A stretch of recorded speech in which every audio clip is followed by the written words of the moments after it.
ಪ್ರಪಂಚದಲ್ಲಿ ಎಷ್ಟೋ ರಹಸ್ಯಗಳಿವೆ. ಕೆಲವು ರಹಸ್ಯಗಳನ್ನ ಸಾಲ್ವ್ ಮಾಡಲು ವಿಜ್ಞಾನಿಗಳು ಹಗಲು ರಾತ್ರಿ ಕಷ್ಟಪಟ್ಟು ಕೆಲಸ ಮಾಡ್ತಿದ್ದಾರೆ. ಆದ್ರೆ ಇನ್ನೂ ಕೆಲವು ರಹಸ್ಯಗಳ ಬಗ್ಗೆ ತಿಳ್ಕೊಳ್ಳುವ ಅವಕಾಶ ಇದ್ರೂ ಕೂಡ ಅವುಗಳ ತಂಟೆಗೆ ಹೋಗೋದಿಲ್ಲ. ಯಾಕಂದ್ರೆ ಆ ರಹಸ್ಯಗಳನ್ನ ಭೇದಿಸಲು ಪ್ರಯತ್ನ ಮಾಡಿದ್ರೆ ಇಡೀ ಪ್ರಪಂಚವೇ ನಾಶವಾಗುತ್ತೆ ಎಂದು ನಂಬಲಾಗುತ್ತೆ. ಅದೇ ರೀತಿ ಇನ್ನೂ ಕೆಲವು ರಹಸ್ಯಗಳನ್ನ ಸಾಲ್ವ್ ಮಾಡಲು ಹೋದ್ರೆ ಆ ರಹಸ್ಯ ಇನ್ನೂ ದೊಡ್ಡದಾಗುತ್ತಾ ಹೋಗ್ತಿವೆ. ಇವತ್ತಿನ ವಿಡಿಯೋದಲ್ಲಿ ಪ್ರಪಂಚದಲ್ಲಿರುವ ಅತ್ಯಂತ ರಹಸ್ಯವಾದ ಬಾಗಿಲುಗಳ ಬಗ್ಗೆ ನಿಮ್ಗೆ ತಿಳಿಸ್ಕೊಡ್ತೀನಿ. ಆ ಬಾಗಿಲುಗಳನ್ನ ಓಪನ್ ಮಾಡುವ ಪರ್ಮಿಷನ್ ಯಾರ ಬಳಿ ಕೂಡ ಇಲ್ಲ. ಇನ್ನು ತಡ ಯಾಕೆ ಮಾಡೋದು? Let's get started. Number 1, Padmanabha Swamy temple. ರಹಸ್ಯವಾದ ಬಾಗಿಲುಗಳ ಬಗ್ಗೆ ಮಾತನಾಡುವಾಗ ಈ ಪದ್ಮನಾಭ ದೇವಸ್ಥಾನದ ಬಗ್ಗೆ ಮಾತನಾಡಿಲ್ಲ ಅಂದ್ರೆ ಈ ವಿಡಿಯೋಗೆ ಒಂದು ಅರ್ಥನೇ ಇರೋದಿಲ್ಲ. ಅಷ್ಟೊಂದು ಮಿಸ್ಟೀರಿಯಸ್ ಆಗಿರುವಂತಹ ಬಾಗಿಲುಗಳು ಈ ದೇವಸ್ಥಾನದಲ್ಲಿವೆ. ಪ್ರಪಂಚದಲ್ಲಿ ಹಲವಾರು ಪುರಾತನವಾದ ದೇವಾಲಯಗಳಿವೆ. ಇನ್ನು ಇಂಡಿಯಾದ ಬಗ್ಗೆ ಮಾತನಾಡಿದ್ರೆ ಇಲ್ಲಿರುವ ಪ್ರತಿಯೊಂದು ಪುರಾತನವಾದ ದೇವಾಲಯಗಳಲ್ಲಿ ಏನಾದ್ರೂ ಒಂದು ರಹಸ್ಯ ಖಂಡಿತ ಇರುತ್ತೆ. ಅವುಗಳ ಮೇಲೆ ರಿಸರ್ಚ್ ಮಾಡಿದಾಗ ಮಾತ್ರವೇ ಅಲ್ಲಿರುವ ರಹಸ್ಯಗಳ ಬಗ್ಗೆ ನಮಗೆ ತಿಳಿಯುತ್ತೆ.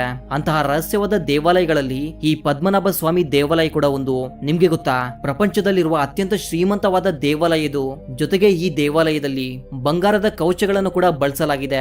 ಈ ದೇವಾಲಯ ಇಷ್ಟೊಂದು ಶ್ರೀಮಂತವಾಗುವುದಕ್ಕೆ ಮುಖ್ಯ ಕಾರಣ ಬಂದು ಈ ದೇವಾಲಯದಲ್ಲಿರುವ ರಹಸ್ಯವಾದ 6 ಬಾಗಿಲುಗಳು.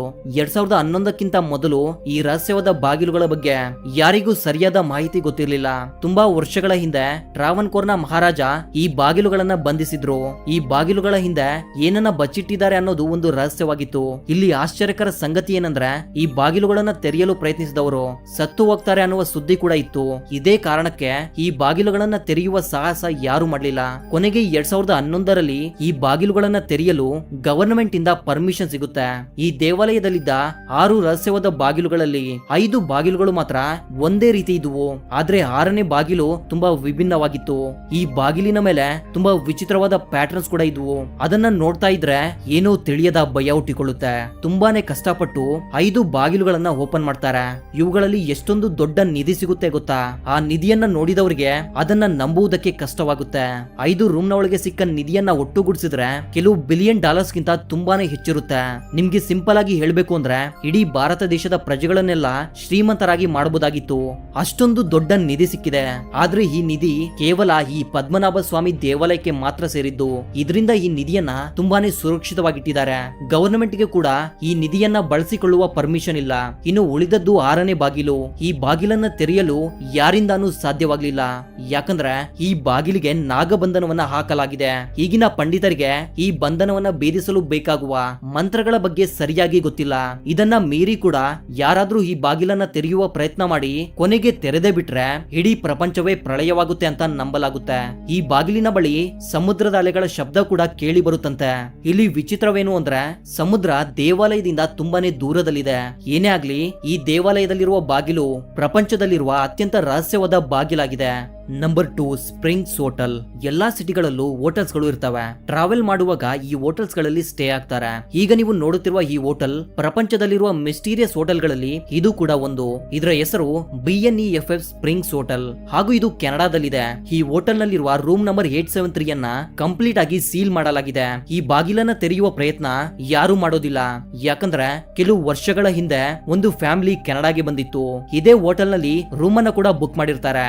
ಅದೇ ರೀತಿ ಹೋಟೆಲ್ ಮ್ಯಾನೇಜ್ಮೆಂಟ್ ನವರು ಇವರಿಗೆ ರೂಮ್ ನಂಬರ್ 873 ಅನ್ನ ಕೊಡ್ತಾರೆ. ಇವರು ಹೋಟೆಲ್ಗೆ ಬಂದ next day morning room service ಗಾಗಿ ಬಾಗಿಲನ್ನ ನಾಕ್ ಮಾಡಿದಾಗ ಒಳಗಡೆಯಿಂದ ಯಾವುದೇ ರೀತಿಯ ರೆಸ್ಪಾನ್ಸ್ ಅನ್ನೋದು ಬರೋದಿಲ್ಲ. ಎಷ್ಟೊತ್ತು ವೇಟ್ ಮಾಡಿದ್ರು ಕೂಡ ಅವರು ಬಾಗಿಲನ್ನ ತೆರೆಯೋದೇ ಇಲ್ಲ. ಇದರಿಂದ ಹೋಟೆಲ್ ಮ್ಯಾನೇಜ್ಮೆಂಟ್ ಡೂಪ್ಲಿಕೇಟ್ ಕೀಯಿಂದ ಡೋರ್ ಅನ್ನ ಓಪನ್ ಮಾಡ್ತಾರೆ. ಒಳಗಡೆ ಇಡೀ ಫ್ಯಾಮಿಲಿ ಸತ್ತು ಬಿದ್ದಿತ್ತು. ಆ ಕಪಲ್ಸ್ ನ ಜೊತೆಗೆ ಒಂದು ಬೇಬಿ ಕೂಡ ಇತ್ತು. ಈ ಫ್ಯಾಮಿಲಿಯ ರಹಸ್ಯವಾದ ಸಾವು ಎಲ್ಲರನ್ನ ಆಶ್ಚರ್ಯಪಡಿಸಿತ್ತು. ಪೊಲೀಸರು ಇನ್ವೆಸ್ಟಿಗೇಷನ್ ಮಾಡಿದಾಗ ಹೆಂಡತಿ ಮತ್ತು ಮಗುವನ್ನ ಕೊಂದು ಆ ವ್ಯಕ್ತಿ ಕೂಡ ಸೂಸೈಡ್ ಮಾಡಿಕೊಂಡಿದ್ದಾನೆ ಅನ್ನೋದು ಕನ್ಫರ್ಮ್ ಆಗುತ್ತೆ. ಈ ಘಟನೆಯ ನಂತರ ಈ ರೂಮ್ ನಲ್ಲಿ ಯಾರಾದ್ರೂ ಸ್ಟೇ ಆದ್ರೆ ಅವರಿಗೆ ವಿಚಿತ್ರವಾದ ಶಬ್ದಗಳು ಕೇಳಿ ಬರ್ತಿತ್ತು. ಇದರ ಜೊತೆಗೆ ಗೋಡೆಗಳ ಮೇಲೆ ರಕ್ತದ ಕಲೆಗಳು ಕೂಡ ಕಾಣಿಸ್ತಾ ಇತ್ತು. ಇದರಿಂದ ಯಾರು ಕೂಡ ಈ ರೂಮ್ ನಲ್ಲಿ ಮಲಗುವ ಧೈರ್ಯ ಮಾಡಲಿಲ್ಲ. ಇದರ ಮೇಲೆ ಹೆಚ್ಚು ಕಂಪ್ಲೇಂಟ್ಸ್ ಬಂದ ಕಾರಣ ಪರ್ಮನೆಂಟ್ ಆಗಿ ಈ ರೂಮ್ ಅನ್ನ ಕ್ಲೋಸ್ ಮಾಡ್ತಾರೆ. ಜೊತೆಗೆ ಈ ಬಾಗಿಲಿಗೆ ಅಡ್ಡಲಾಗಿ ಒಂದು ಗೋಡೆಯನ್ನ ಕೂಡ ಕಟ್ಟಿಸ್ತಾರೆ. ಬೈ ಮಿಸ್ಟೇಕ್ ಆಗಿ ಕೂಡ ಯಾರು ಈ ಡೋರ್ ಅನ್ನ ಓಪನ್ ಮಾಡಬಾರ್ದು ಅಂತ. Number 3 Taj Mahal basement. 400 ವರ್ಷಗಳ ಹಿಂದೆ ಈ ತಾಜ್ ಮಹಲ್ ಅನ್ನ ಮೊಘಲ್ ಸಾಮ್ರಾಜ್ಯದವರು ನಿರ್ಮಿಸಿದ್ದಾರೆ. ಅಂದ್ರೆ ಶಹಜಹಾನ್ ತನ್ನ ಹೆಂಡತಿಯ ನೆನಪಿಗಾಗಿ ಈ ತಾಜ್ ಮಹಲ್ ಅನ್ನ ನಿರ್ಮಿಸಿದ್ದಾರೆ. ಪ್ರಪಂಚದಲ್ಲಿರುವ ಅತ್ಯಂತ ಸುಂದರವಾದ ಕಟ್ಟಡವಿದು. ಇದು ಎಷ್ಟೊಂದು ಯೂನಿಕ್ ಅಂದ್ರೆ ಪ್ರಪಂಚದಾದ್ಯಂತ ಟೂರಿಸ್ಟ್ ಗಳು ಈ ತಾಜ್ ಮಹಲ್ ಅನ್ನ ನೋಡ್ಲೇಬೇಕು ಅಂತ ಬರ್ತಾರೆ. ಈ ಪ್ರಪಂಚದಲ್ಲಿ 7 ಅದ್ಭುತಗಳು ಇವೆ ಅಂತ ನೀವು ಕೇಳಿರ್ತೀರಾ. ಅದರಲ್ಲಿ ಈ ತಾಜ್ ಮಹಲ್ ಕೂಡ ಒಂದು. ನಿಮ್ಗೆ ಗೊತ್ತಾ, ಈ ತಾಜ್ ಮಹಲ್ ನಲ್ಲಿ ಒಂದು ರಹಸ್ಯವಾದ ಅಂಡರ್ ಗ್ರೌಂಡ್ ಇದೆ. ಅದರಲ್ಲಿ 22 ಕೊಠಡಿಗಳು ಕೂಡ ಇವೆ. ಪ್ರಸ್ತುತ ಅವುಗಳು ಕ್ಲೋಸ್ ಆಗಿವೆ ಹಾಗೂ ಅವುಗಳನ್ನ ತೆರೆಯುವ ಪರ್ಮಿಷನ್ ಕೂಡ ಯಾರಿಗೂ ಇಲ್ಲ. ಇದರ ಒಳಗೆ ಏನಿದೆ ಅನ್ನೋದು ಒಂದು ದೊಡ್ಡ ಮಿಸ್ಟರಿ ಆಗಿದೆ. ರಿಸರ್ಚರ್ಸ್ ನ ಪ್ರಕಾರ ಇದರ ಅಂಡರ್ ಗ್ರೌಂಡ್ ನಲ್ಲಿ ಮುಮ್ತಾಜ್ ನ ಸಮಾಧಿ ಇರಬಹುದು. ಕೆಲವು ಹಿಂದೂಗಳ ಪ್ರಕಾರ ಮೊದಲು ಇದೊಂದು ಶಿವನ ದೇವಸ್ಥಾನವಾಗಿತ್ತು. ಅದನ್ನ ಕೆಡವಿ ಅದರ ಮೇಲೆ ಈ ತಾಜ್ ಮಹಲ್ ಅನ್ನ ನಿರ್ಮಿಸಿದ್ದಾರೆ ಅಂತ ಕೆಲವರು ಹೇಳ್ತಾರೆ. ಆದ್ರೆ ಇದು ಶಿವನ ದೇವಸ್ಥಾನ ಎಂದು ಹೇಳುವುದಕ್ಕೆ ಅವರ ಬಳಿ ಯಾವುದೇ ರೀತಿಯ ಪ್ರೂಫ್ ಅನ್ನೋದು ಇಲ್ಲ. ಈ ರೀತಿ ಹಲವಾರು ಕಥೆಗಳನ್ನ ತುಂಬಾ ಜನ ಹೇಳ್ತಾರೆ. ತಾಜ್ ಮಹಲ್ ನಲ್ಲಿರುವ 22 ಕೊಠಡಿಗಳನ್ನ ಓಪನ್ ಮಾಡಬೇಕು ಅಂತ ಡಾಕ್ಟರ್ ರಜನೀಶ್ ಸಿಂಗ್ ಅನ್ನುವರು ಕೋರ್ಟ್ಗೆ ಹೋಗ್ತಾರೆ. ಆ ಕೊಠಡಿಗಳನ್ನ ಓಪನ್ ಮಾಡಿದ್ರೆ ಅಂಡರ್ ಗ್ರೌಂಡ್ ನಲ್ಲಿರುವ ಶಿವನ ದೇವಸ್ಥಾನವನ್ನ ಎಲ್ಲರೂ ನೋಡಬಹುದು ಅನ್ನೋದು ಅವರ ಅಭಿಪ್ರಾಯ. ಆದ್ರೆ ಕೋರ್ಟ್ ಇದಕ್ಕೆ ಒಪ್ಪಿಕೊಳ್ಳೋದಿಲ್ಲ.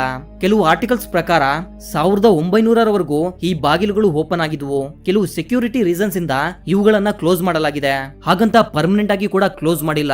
1993ರಲ್ಲಿ ಅರ್ಥ್ಕ್ವೇಕ್ ಇಂಜಿನಿಯರಿಂಗ್ ಡಿಪಾರ್ಟ್ಮೆಂಟ್ ಒಂದು ಸರ್ವೆ ಅನ್ನ ಕಂಡಕ್ಟ್ ಮಾಡಿತ್ತು.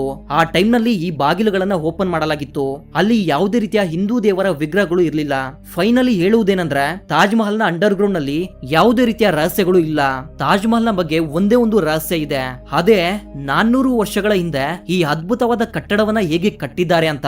Number 4 small pox wallets. ಅಂಟು ರೋಗಗಳ ಬಗ್ಗೆ ಮಾತನಾಡಿದ್ರೆ ಇದು ತುಂಬಾ ವೇಗವಾಗಿ ಸ್ಪ್ರೆಡ್ ಆಗುತ್ತೆ.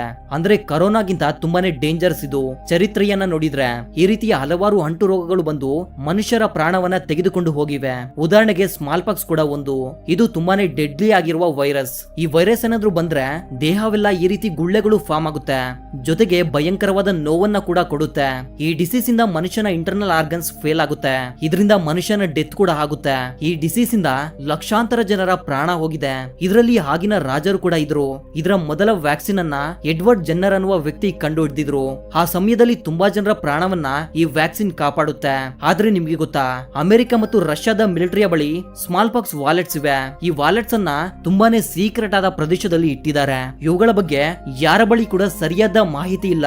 ಕೆಲವರ ಪ್ರಕಾರ ನ್ಯೂಕ್ಲಿಯರ್ ವೆಪನ್ಸ್ ನ ಜೊತೆಗೆ ಇವನ್ನ ತುಂಬಾ ಸುರಕ್ಷಿತವಾಗಿ ಬಚ್ಚಿಟ್ಟಿರಬಹುದು. ಈ ವಾಲೆಟ್ಸ್ ನಲ್ಲಿರುವ ಸ್ಯಾಂಪಲ್ ಗಳಿಗೆ ಇಡೀ ಪ್ರಪಂಚದಲ್ಲಿ ಯಾರ ಬಳಿ ಕೂಡ ಮೆಡಿಸನ್ ಇಲ್ಲ. ಇವೆರಡು ದೇಶಗಳು ಯುದ್ಧದಲ್ಲಿ ಇವುಗಳನ್ನ ಬಳಸೋದಕ್ಕೆ ಇಟ್ಕೊಂಡಿದ್ದಾರೆ. ಇವುಗಳನ್ನ ಓಪನ್ ಮಾಡುವ ಪರ್ಮಿಷನ್ ಸದ್ಯಕ್ಕೆ ಯಾರ ಬಳಿ ಕೂಡ ಇಲ್ಲ. ಅಷ್ಟೊಂದು ಸುರಕ್ಷಿತವಾಗಿ ಇವುಗಳನ್ನ ಬಚ್ಚಿಟ್ಟಿದ್ದಾರೆ. ಒಂದು ಬಾರಿ ಥಿಂಕ್ ಮಾಡಿ, ಬೈ ಮಿಸ್ಟೇಕ್ ಆಗಿ ಏನಾದ್ರೂ ಈ ಡಿಸೀಸ್ ಜನರಲಿ ಸ್ಪ್ರೆಡ್ ಆದ್ರೆ ಎಷ್ಟೊಂದು ದೊಡ್ಡ ಅನಾಹುತ ಆಗ್ಬೋದು ಅಂತ. Number 5 H.H. ಹೋಲ್ಮ್ಸ್ ರೆಸ್ಟೋರೆಂಟ್. ಫ್ರೆಂಡ್ಸ್, ನಿಮ್ಮಲ್ಲಿ ತುಂಬಾ ಜನ ಸೀರಿಯಲ್ ಕಿಲ್ಲರ್ ನ ಸಿನಿಮಾಗಳನ್ನ ನೋಡಿರ್ತೀರಾ. ಈ ಸಿನಿಮಾಗಳಲ್ಲಿರುವ ಸೀರಿಯಲ್ ಕಿಲ್ಲರ್ಸ್ ಅನ್ನ ನೆನ್ಸ್ಕೊಂಡ್ರೆ ಮೈಯೆಲ್ಲ ಜುಮ್ ಅನ್ನುತ್ತೆ. ಅಷ್ಟೊಂದು ಕ್ರೂರವಾಗಿ ತೋರಿಸಿರ್ತಾರೆ. ಈ ಸೀರಿಯಲ್ ಕಿಲ್ಲರ್ ಗಳು ಯಾವುದೇ ರೀಸನ್ ಇಲ್ಲದೆ ಜನರನ್ನ ಕೊಲೆ ಮಾಡ್ತಾ ಹೋಗ್ತಾರೆ. ಈಗ ನಿಮ್ಗೆ ರಿಯಲ್ ಲೈಫ್ ನಲ್ಲಿ ಇದ್ದ ಸೀರಿಯಲ್ ಕಿಲ್ಲರ್ ಬಗ್ಗೆ ತಿಳಿಸ್ಕೊಡ್ತೀನಿ. H.H. ಹೋಲ್ಮ್ಸ್ ಇವನೊಬ್ಬ ಅಮೆರಿಕದ ಸೀರಿಯಲ್ ಕಿಲ್ಲರ್. ಅಷ್ಟೇ ಅಲ್ಲ, ಇವನನ್ನ ಅಮೆರಿಕದ ಮೊಟ್ಟ ಮೊದಲ ಸೀರಿಯಲ್ ಕಿಲ್ಲರ್ ಎಂದು ಕೂಡ ಹೇಳಲಾಗುತ್ತೆ. ಈ ಕಿಲ್ಲರ್ ಆಲ್ಮೋಸ್ಟ್ 200 ಜನರನ್ನ ತನ್ನ ಹೋಟೆಲ್ ನಲ್ಲಿ ಕೊಲೆ ಮಾಡಿದ್ದಾನೆ. ಈ ಹೋಟೆಲ್ ಅನ್ನ ತುಂಬಾ ಡಿಫ್ರೆಂಟ್ ಆಗಿ ಡಿಸೈನ್ ಮಾಡಿಸಿದ್ದಾನೆ. ಹೆಚ್ಚು ಕಡಿಮೆ ಈ ಹೋಟೆಲ್ ನಲ್ಲಿ 100 ರೂಮ್ಸ್ ಇದಾವೆ ಹಾಗೂ ಈ ರೂಮ್ಸ್ ಕಂಪ್ಲೀಟ್ ಆಗಿ ಸೌಂಡ್ ಪ್ರೂಫ್ ಆಗಿದ್ವು. ಈ ಹೋಟೆಲ್ ನಲ್ಲಿ ಕೆಲವು ರೂಮ್ ಗಳು ಗ್ಯಾಸ್ ಚೇಂಬರ್ ರೀತಿ ಡಿಸೈನ್ ಮಾಡಲಾಗಿದೆ ಹಾಗೂ ಅವುಗಳ ಡೋರ್ಸ್ ಅನ್ನ ಹೊರಗಡೆಯಿಂದ ಮಾತ್ರವೇ ಓಪನ್ ಮಾಡುವ ತರ ಡಿಸೈನ್ ಮಾಡಿಸಿದ್ದ. ತನ್ನ ಹೋಟೆಲ್ಗೆ ಬಂದವರನ್ನ ಕೊಲೆ ಮಾಡಿ ಅವರ ದೇಹವನ್ನ ಸುಟ್ಟು ಹಾಕ್ತಿದ್ದ. ಇಲ್ಲಾಂದ್ರೆ ಅವರ ದೇಹದಿಂದ ಅಸ್ಥಿಪಂಜರವನ್ನ ರಿಮೂವ್ ಮಾಡಿ ಮೆಡಿಕಲ್ ಸ್ಕೂಲ್ ಗಳಿಗೆ ಮಾರಾಟ ಮಾಡ್ತಿದ್ದ. ನಿಜವಾಗ್ಲೂ ಈ ಸೀರಿಯಲ್ ಕಿಲ್ಲರ್ ತುಂಬಾನೇ ಡೇಂಜರ್ಸ್ ಆಗಿದ್ದಾನೆ. Number 6 North Brother Island. ನಮ್ಗೇನಾದ್ರೂ ಹೆಲ್ತ್ ಇಶ್ಯೂಸ್ ಬಂದ್ರೆ ತಕ್ಷಣ ಹತ್ತಿರದಲ್ಲಿರುವ ಹಾಸ್ಪಿಟಲ್ ಗೆ ಹೋಗ್ತೀವಿ. ಆದ್ರೆ ಈಗ ನೀವು ನೋಡುತ್ತಿರುವ ಈ ಹಾಸ್ಪಿಟಲ್ ಸ್ವಲ್ಪ ಡಿಫರೆಂಟ್. ಯಾಕಂದ್ರೆ ಸಿಟಿಯಿಂದ ತುಂಬಾ ದೂರದಲ್ಲಿ ಈ ಹಾಸ್ಪಿಟಲ್ ಅನ್ನ ಕಟ್ಟಲಾಗಿದೆ. 1971ರಲ್ಲಿ ಈಸ್ಟ್ ರಿವರ್ ನಲ್ಲಿರುವ ನಾರ್ತ್ ಬ್ರದರ್ ಐಲ್ಯಾಂಡ್ ನಲ್ಲಿ ನಿರ್ಮಿಸಿದ್ದಾರೆ. ಸಿಟಿಯಿಂದ ದೂರದಲ್ಲಿ ಈ ಹಾಸ್ಪಿಟಲ್ ಅನ್ನ ಕಟ್ಟುವುದಕ್ಕೆ ಕಾರಣ ಬಂದು ಯಾವ್ದಾದ್ರು ಡೇಂಜರ್ಸ್ ಆದ ವೈರಸ್ ಬಂದ್ರೆ ಆ ವೈರಸ್ ಬಂದ ಜನರಿಗೆ ಟ್ರೀಟ್ಮೆಂಟ್ ಮಾಡಲು ಇಲ್ಲಿಗೆ ಕರೆದುಕೊಂಡು ಬರ್ತಾರೆ. ವೈರಸ್ ಅನ್ನೋದು ಹೆಚ್ಚಾಗಿ ಸ್ಪ್ರೆಡ್ ಆಗಬಾರ್ದು ಅಂತ ಈ ರೀತಿ ಮಾಡಿದ್ದಾರೆ. ಈ ಐಲ್ಯಾಂಡ್ ಗೆ ಇರುವ ಬ್ರಿಡ್ಜ್ ಅನ್ನ ಯಾವ ರೀತಿ ಡಿಸೈನ್ ಮಾಡಿದ್ರು ಅಂದ್ರೆ ಅವಶ್ಯಕತೆ ಬಿದ್ರೆ ಈ ಬ್ರಿಡ್ಜ್ ಗೆ ಮತ್ತು ಐಲ್ಯಾಂಡ್ ಗೆ ಇರುವ ಕನೆಕ್ಷನ್ ಅನ್ನ cut ಮಾಡಬಹುದಾಗಿತ್ತು.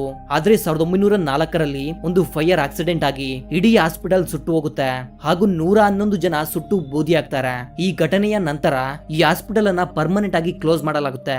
Number 7 the Great Sphinx of Giza. ಇದೊಂದು ವಿಗ್ರಹ. ಒಂದೇ ಕಲ್ಲಿನ ಮೇಲೆ ಈ ವಿಗ್ರಹವನ್ನ ಕೆತ್ತಲಾಗಿದೆ. ಸುಣ್ಣದ ಕಲ್ಲಿನಲ್ಲಿ ಕೆತ್ತಿರುವ ಪ್ರಪಂಚದ ಅತಿ ದೊಡ್ಡ ವಿಗ್ರಹವಿದು. ಹೆಚ್ಚು ಕಡಿಮೆ ಈ ವಿಗ್ರಹವನ್ನ 4500 ವರ್ಷಗಳ ಹಿಂದೆ ಕೆತ್ತಲಾಗಿದೆ. ಈ ವಿಗ್ರಹ ನೋಡುವುದಕ್ಕೆ ತುಂಬಾನೇ ವಿಚಿತ್ರವಾಗಿರುತ್ತೆ. ಇದರ ಫೇಸ್ ಒಂದು ಹೆಣ್ಣಿನ ಫೇಸ್ಗೆ ಹೋಲುತ್ತೆ ಹಾಗೂ ಇದರ ಬಾಡಿ ಸಿಂಹದ್ದು. ಪಿರಮಿಡ್ ಗಳ ಪಕ್ಕದಲ್ಲೇ ಈ ವಿಗ್ರಹವಿದೆ. 17ನೇ ಶತಮಾನದಲ್ಲಿ ಈ ವಿಗ್ರಹದ ಕಾಲಿನ ಕೆಳಗೆ 2 ರಹಸ್ಯವಾದ ಕೊಠಡಿಗಳು ಕಾಣಿಸ್ತವೆ. ಆದ್ರೆ ಅವುಗಳನ್ನ ಹೇಗೆ ಓಪನ್ ಮಾಡಬೇಕು ಯಾರಿಗೂ ಗೊತ್ತಾಗ್ಲಿಲ್ಲ. ಇದರಿಂದ ಆ 2 ಬಾಗಿಲುಗಳು ಈಗಲೂ ಕೂಡ ರಹಸ್ಯವಾಗಿ ಉಳ್ಕೊಂಡಿವೆ.